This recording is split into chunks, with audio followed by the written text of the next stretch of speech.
आपने ये जो वीडियो देखा ये बिल्कुल सच है और मेरा लाइफस्टाइल बिल्कुल मोदी केयर से ही बदला हुआ है। आज मैं अपने बारे में बताने से पहले मैं थैंक्स करना चाहूँगी कनकना मैम को, जो आज इतना अच्छा अपॉर्चुनिटी मुझे दिया कि आप लोगों को मैं अपने बारे में कुछ बता सकूँ। मैं थैंक्स करना चाहूँगी मिस्टर मोदी साहब को। उनके लिए एक ज़ोरदार क्लैपिंग होनी चाहिए। थैंक्स करना चाहूँगी मैं अपने अपलाइंस को, क्योंकि वो नहीं होते तो शायद मैं यहाँ नहीं होती। और थैंक्स करना चाहूँगी मैं कंपनी के ऑल मैनेजमेंट को। Thank you so much. और फ्रेंड्स, मेरा जो बैकग्राउंड है, मैं शादी के पहले काफ़ी सपने देखा करती थी। सपनों में जीना बहुत अच्छा लगता था, बट किसी न किसी कारण मैंने लव मैरिज किया, शादी कर ली।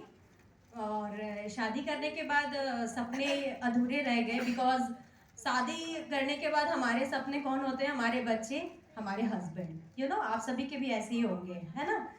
कई साल मैं बिजी थी अपने घर पे, परिवार में, बच्चों के साथ, लेकिन मैं हमेशा ये सोचती थी कि मैं जिस घर से आई हूँ वो घर मुझे नहीं मिला, क्योंकि काफ़ी मिडिल क्लास फैमिली में मैं शादी करके आई और मैं कुछ खोज रही थी कि मैं कुछ करूं, लेकिन उसके लिए चाहिए था हिम्मत और कोई रास्ता, जो मेरे पास नहीं था।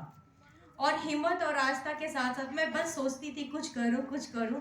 और कहते हैं ना, कोई भी चीज को शिद्दत से चाहो तो कायनात भी उसे मिलाने में उसकी जरूर मदद करती है। वैसे ही मेरी अपलाइन से मेरी मुलाकात हुई। उन्होंने बस मोदी केयर के बारे में बताया, उन्होंने डेमो दिखाया। मुझे डेमो बहुत अच्छा लग रहा था, बिकॉज शादी के बाद मैं कई बार कोशिश करी कि मैं स्टडी स्टार्ट करूं, बट फैमिली में बहुत छोटी सी इनकम थी जिससे हम अपनी सिर्फ ज़रूरत पूरी करते थे।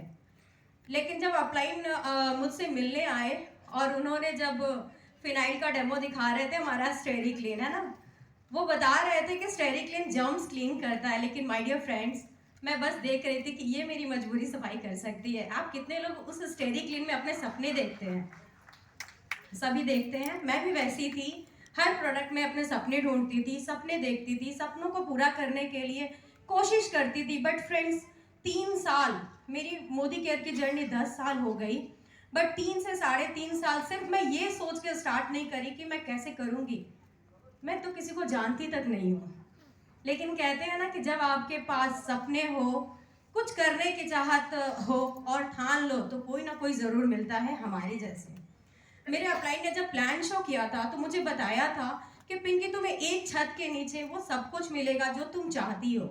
एक इंसान का सपना क्या होता है? एक अच्छा घर, एक अच्छी गाड़ी, एक अच्छा लाइफस्टाइल, घूमने का पैसा, है ना? यही सब चाहिए। मेरे भी ऐसे ही थे। मैं ये देख रही थी कि एक छतरी के नीचे सब कुछ वो मुझे मिलेगा। मैंने प्लान शो में जैसे होते हैं ना, मेरे हस्बैंड नहीं चाहते थे कि मैं सरफ बेचूं। वो मुझे ये कहते थे कि तुम ये सरफ साबुन लेके जाओगी तो घर नहीं आना। लेकिन मुझे इसमें ही मेरे सपने दिख रहे थे, क्योंकि एक छत के नीचे गाड़ी, घर, विदेश यात्रा सब कुछ दिख रही थी। लेकिन होता है ना कि किसी भी तरीके से हम मान तो जाते हैं, करने भी लगते हैं, लेकिन प्रॉब्लम कहाँ आता है? जब हम फील्ड में जाते हैं, है ना? सभी ने थपेड़े खाए हैं, सभी को मिलता है ना नाम। मैंने भी नाम कलेक्ट करना शुरू किया।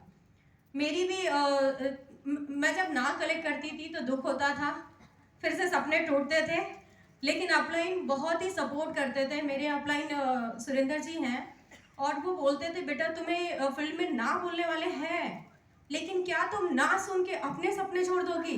क्या तुम किसी एक फेलियर इंसान की बात सुन के तुम फेलियर बनोगी? मैंने बिल्कुल डिसाइड किया फ्रेंड्स कि उस समय से मैं सिर्फ और सिर्फ यदि किसी का सुनूंगी तो सिर्फ एक सक्सेसफुल लोगों की बातें सुनूंगी।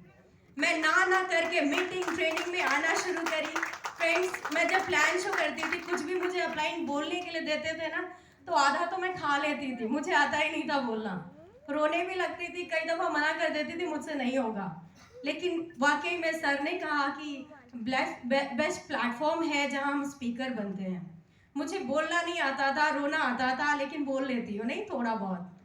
मीटिंग ट्रेनिंग में आना शुरू करी, लोगों की, सक्सेसफुल लोगों की बात सुनती थी। वाकई में इस सीट पे बैठती थी और यहाँ जितनी भी लेडीज आती थी, मतलब दिखने में मुझसे थोड़ी बैकग्राउंड से अच्छी नहीं होती थी, लेकिन उनकी बातें मुझे बहुत अच्छी लगती थी, क्योंकि जो भी आते थे वो यही बात करते थे, मैंने घर ले लिया है, गाड़ी ले लिया है। और मुझे सुन के बहुत अच्छा लगता था कि ये नहीं कर सकती और मैं नहीं, मैं भी करूँगी।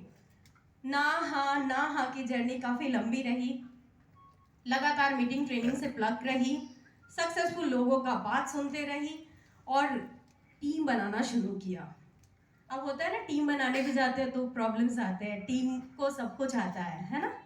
लेकिन नो प्रॉब्लम मेरे लिए भी था, क्योंकि मीटिंग में आके मैं सुनती थी नो प्रॉब्लम होगा, क्योंकि हम भी ऐसे ही थे।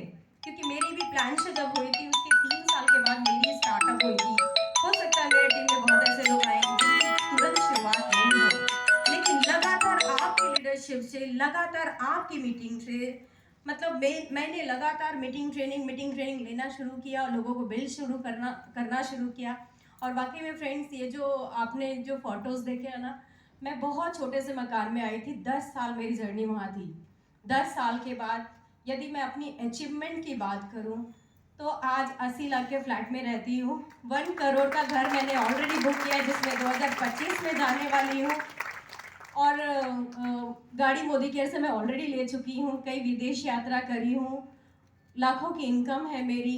मैंने हाईएस्ट मोदी केयर से 3 लाख से ज़्यादा कमाया भी है। तो लाखों से ज़्यादा कमाते हैं, अब लेडीज़ को क्या चाहिए? सभी तो मुझे मिला ना यहाँ से। अब लगातार मुझे काम करना है, सक्सेस को पाना है। और मेरी मंथली टारगेट है कि मैं टिल 9 दिसंबर तक 5 लाख को टच करूँ। और मेरी टीम में 30 से ज़्यादा लोग लखपति बने, है ना। तो थैंक्स करना चाहूँगी मेरे टीम यहाँ अभी तो नहीं है, लेकिन लवली टीम पार्टनर्स को जो लगातार मेरे साथ बने रहे। Thank you so much. Thank you all of you.